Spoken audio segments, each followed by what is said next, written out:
everybody, and welcome to Mel the Bombshell.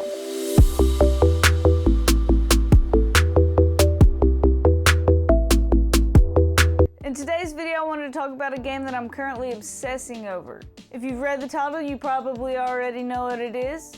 But if not, the game that I want to talk about today is Tiny Tina's Wonderlands. To start, I want to give a little background on the game Tiny Tina's Wonderlands. Tiny Tina's Wonderlands is a first-person shooter, action-adventure, role-playing game. Some would also describe this game as a looter shooter. Tiny Tina's Wonderlands was released on March 25th, 2022, so it is a relatively newer release. Tiny Tina's Wonderlands was released for the PlayStation 4, Xbox One, PlayStation 5, Xbox Series X and S, and the PC. Now on to the gameplay and the bulk of Tiny Tina's Wonderlands.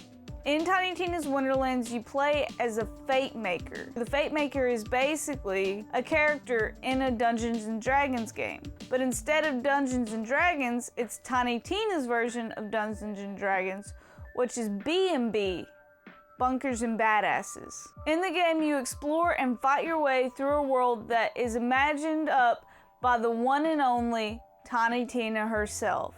Tiny Tina acts as the bunker master who's in control of the fate of your game. So she's in control over what happens throughout your game. She gives you the stories, adds commentary, makes it super funny. The gist of the game is you building your character, the FATEMAKER, in the style you want to play as to fight and slay your way through enemies in the storyline and defeat the ultimate enemy, the Dragon Lord, who is voiced by the one and only Will Arnett. Makes it even more funny. There's a ton of celebrity cameos. Not only is Will Arnett in it, but Andy Samberg's in it. There's a lot of really funny people in this game that make it funnier. In the main gameplay, there's also a lot of collection elements, like you go through your certain location or maps and you try to find all of the dice there and you roll the dice and get weapons, or you go through and you try to find all the scrolls to find extra little tidbits in the storyline that are hidden within the map. And the game tracks your progress as you find new dice or new chests or new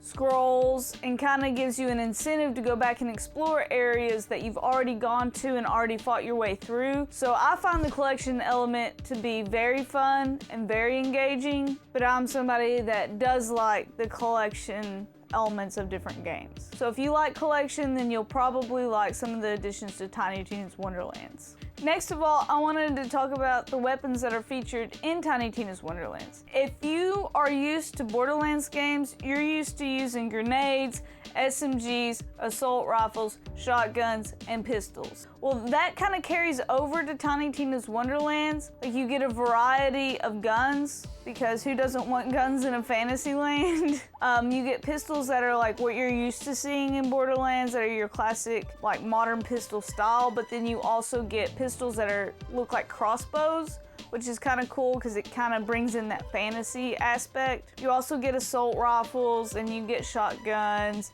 and you get SMGs, and you get sniper rifles, and you get rocket launchers that all have the elemental damage. So that kind of carries over from other Borderlands games and kind of gives you that familiarity in Tiny Tina's Wonderlands, which is really nice to have. However, in Tiny Tina's Wonderlands, instead of grenades, you get spells. You'll have spells of different types. Like in Borderlands, you might have a sticky grenade, or a regular frag grenade, or a grenade that splits off into multiple other grenades.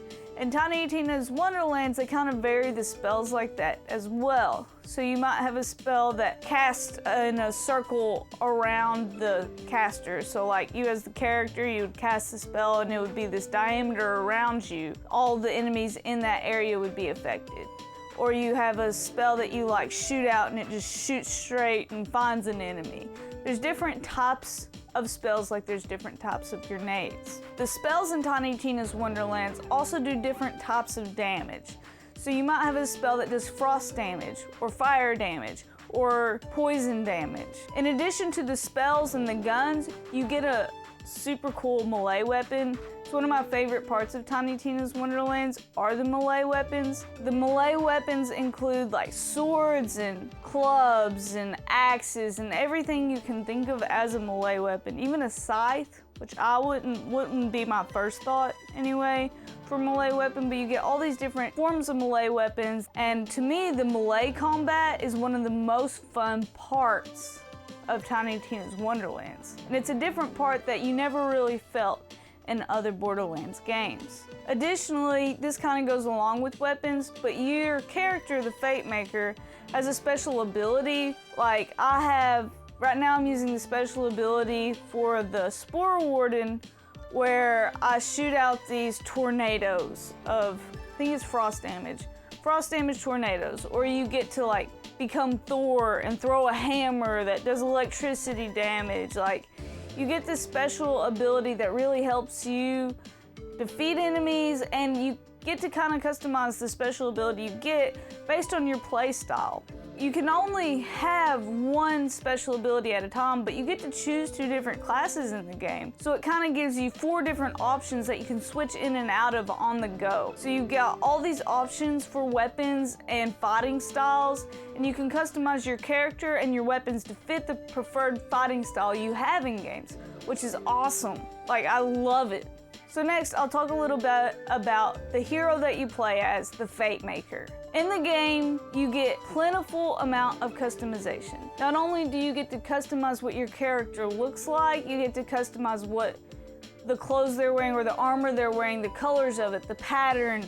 You get to customize so much of that. And then in addition to character customization, you get to choose, like, in Brighthoof, there's these statues of you as the FATEMAKER, and you get to customize the pose of the statue, the material the statue's made out of, and you get to customize the banners that are posted all around Brighthoof, because you're the hero of the town. So they have all these banners and statues of you to celebrate you as the hero. So I liked these added customization elements that Tiny Tina's Wonderlands brought in to the Borderlands universe. I felt like I had more control over who I was. I felt like I got to play more as the character I wanted to be instead of trying to fit myself into a pre-designed character. Like I said earlier, there are multiple class types to choose from in Tiny Tina's Wonderlands. There's the Stabbermancer, the Spore Warden, the Clawbringer, and some other ones, and they're all, you can kind of relate them. Like, if you know anything about Dungeons and Dragons or fantasy things, then you can kind of relate them to typical Dungeons and Dragon class types that make it kind of more like relatable. Another fun aspect that goes along with your hero is, depending on what class type you choose, you get these companions. And these companions are like animals that help you fight. Because the Clawbringer, so you have this like little miniature dragon that fights with you, and it can do fire damage and electrical damage.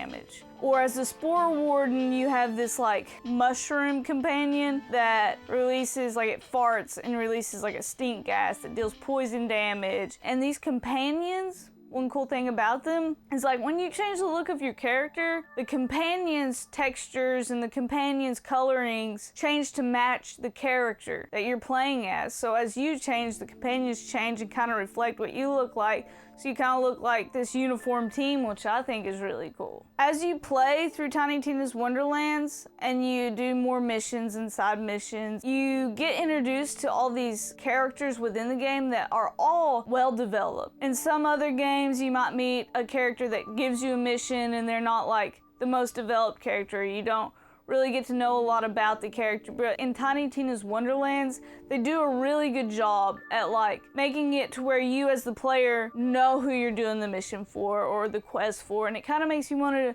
interact more and want to do the quest for them, because you grow to have this relationship with the NPCs in the game that are giving you the quests. One thing I will say on the negative side of the character creation is the voice lines that the character says. The character that you're playing as, you kind of get tired of hearing them because they just say the same things over and over, and it just is like, a couple more voice lines in there would have been great, but whatever.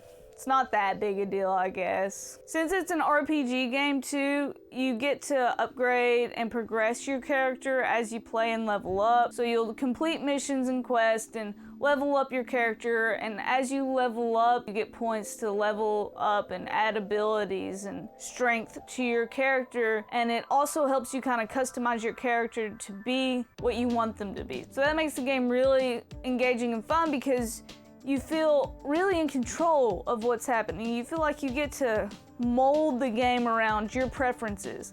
You're not conforming to somebody else's creation, you're creating your own, which I find really nice, and like it brings me to feel more attached and more in the game. Next, I want to give a little bit of information on the enemy types that you encounter in Tiny Tina's Wonderlands. There are so many different enemies that you will end up fighting in Tiny Tina's Wonderlands. The enemies change as you change locations, what you've seen in a lot of different games. But I think Tiny Tina's Wonderlands does a really good job at matching the enemies with the location, but still kind of keeping similar attributes to the enemies. You got ranged enemies, you got close-up melee enemies, and you got enemies that run up to you and blow up and try to kill you. So that makes the game full of variety so that you're less likely to get bored because you're always fighting something different, experiencing something new. It's great. Now to talk a little bit about the quests that you get in Tiny Tina's Wonderlands. So the game doesn't only have the main storyline full of quests, so you don't follow this linear path of stories. You can if you want to, like you can choose to just go through the main storyline, but you can also go through and do side quests. I'm somebody that likes to do a lot of side quests. I like to meet a lot of characters. I like to do some extra stuff outside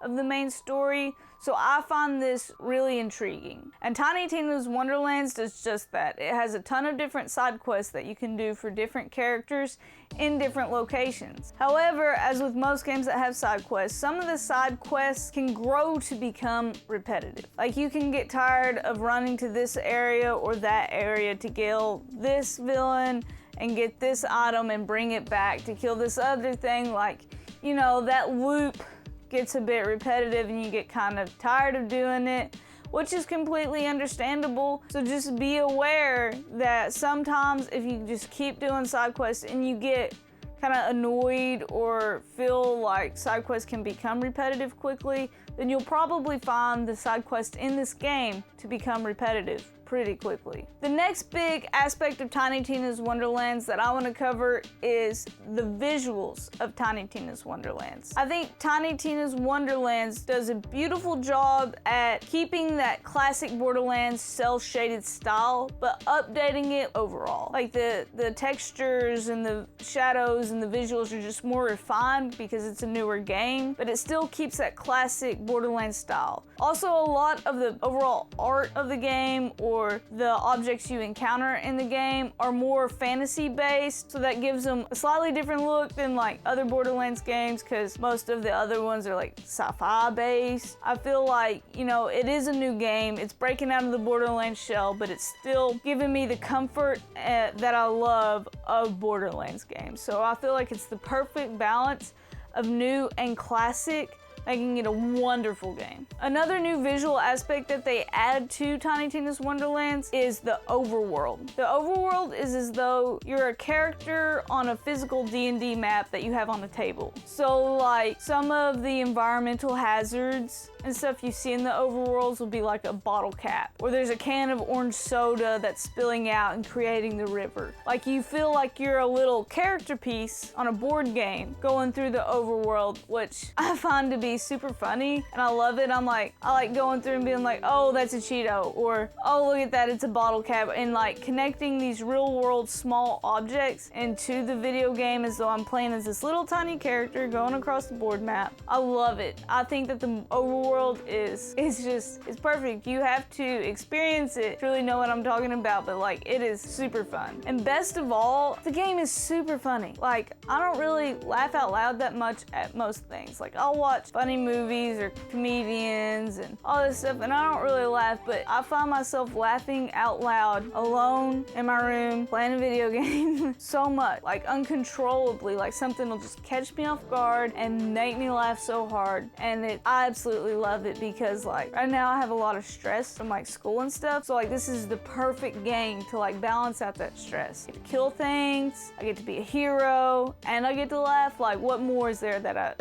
what more is there to love? Love the game. Completely love the game. Overall, I'm gonna give Tiny Tina's Wonderlands an 8.5 out of 10. You may be thinking to yourself, wow, 8.5 out of 10? You just talked about how much you love the game. Well, yeah, I do love Tiny Tina's Wonderlands. I absolutely adore the game, and I'm kind of obsessed with the game. However, the repetitiveness of like the gameplay loop kind of drags on a bit too long sometimes, but I will say that even though Tiny Tina's Wonderlands has its fault, and I don't think yet at this point of the game deserves a 10 out of 10 or a 9 out of 10, I think that the game is amazing. I would highly recommend buying the game, especially if you can find the game on sale. Anyway, I hope you all have a wonderful day. Let me know what you think about Tiny Tina's Wonderlands in the comments below. Like this video if you enjoyed it, even in the slightest bit, helps out a lot. And please subscribe to see more content like this in the future.